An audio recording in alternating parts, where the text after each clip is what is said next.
یہ رمضان کا مہینہ وہ ہے جس میں گناہگار بھی اللہ کے قریب ہونے کی کوشش کرتے ہیں۔ کیا کہا جاتا ہے اس میں سیدھے صاحب کہ نیت کی جاتی ہے کہ 2 رکعت نماز فجر پڑھتا ہوں قربتاً اللہ، روزہ رکھتا ہوں قربتاً اللہ۔ ہمارے ہاں اصل میں مسئلہ زیادہ یہ ہے کہ اکثر چیزیں جو ہیں ان کا تعلق جب عربی زبان سے آ جاتا ہے تو ہم اس سے بے خبر ہو جاتے ہیں۔ مثلا نیت کی عبادت کی قربتاً اللہ، نماز پڑھتا ہوں قربتاً، یہ قربتاً اللہ کیا ہے؟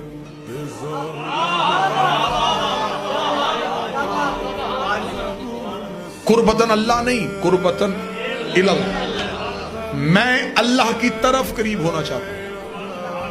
اب آپ نے میری سوچوں سے زیادہ داد دے دی، یہ جملہ آپ سمجھیے گا اور اسی پہ نتیجہ دے دو۔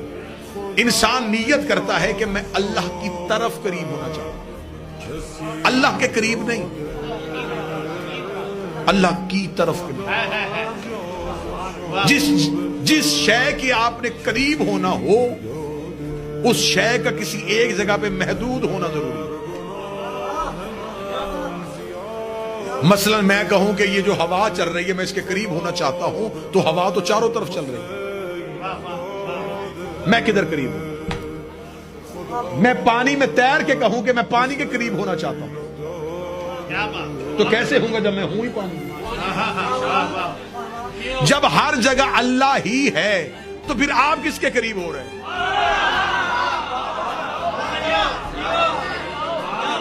جتنا آسان کہیں گے اتنا آسان کر لوں گا، لیکن بات کو سمجھیے گا ضرور۔ نیت ہے قربتاً اللہ، اللہ کی طرف قریب ہونا چاہتا ہوں۔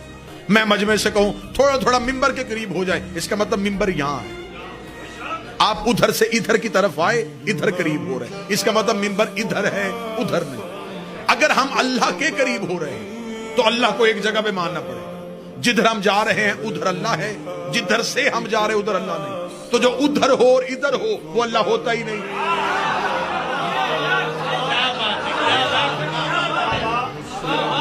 آپ کو پتہ بھی نہیں چلنا اور میں عقیدہ آپ کے کلیجے میں رکھ کے واپس آ جاؤں۔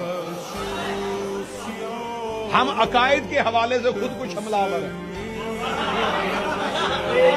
کہ پتہ بھی نہیں چلتا، اور اس وقت پتہ چلتا ہے کہ جب ہم اس کے بالکل قریب لازم ہو جاتے ہیں کہ عقیدہ اس کے اندر اب صلاحیت کر گیا۔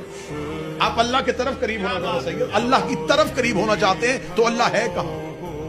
پہلے بتاؤ کیا آسمانوں پہ اللہ ہے؟ تو اگر آسمانوں پہ ہے تو زمینوں پہ کون ہے؟ تو اللہ آسمانوں پہ ہے زمینوں پہ نہیں، تو اس کا مطلب ہے معاذ اللہ وہ ادھر ہے اور ادھر ہے۔ اگر کہیں کہ وہ آسمانوں پہ بھی رہتا ہے زمینوں پہ رہتا ہے، کبھی ادھر جاتا ہے کبھی ادھر آتا ہے، پھر ہم اس کے تغیر کے قائل ہو جائیں گے، وہ حرکت میں بھی نہیں۔ اگر ہم کہیں وہ ایک جگہ پہ رکا ہوا ہے پھر ہم اس کے سکوت کے قائل ہوں، وہ ساکن بھی نہیں۔ اگر ہم کہیں کہ وہ ہر جگہ میں آ گیا ہے پھر ہم اس کے حلول کے قائل ہو جاتے ہیں۔ تو پھر جس کے قریب ہونا جا رہے ہو وہ ہے کہاں؟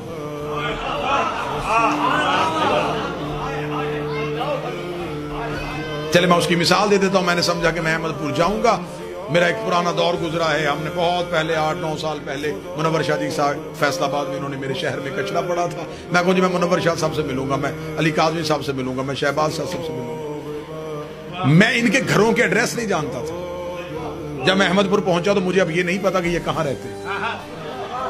میں نے کہا جی میں نے ان سے ملنا چاہتا ہوں، وہ کہاں رہتے ہیں؟ کسی نے بتایا کہ اگر آپ ان سے ملنا چاہتے اگر ان کا ایڈریس نہیں پتا تو ان کے کسی قریبی سے پوچھ لیں۔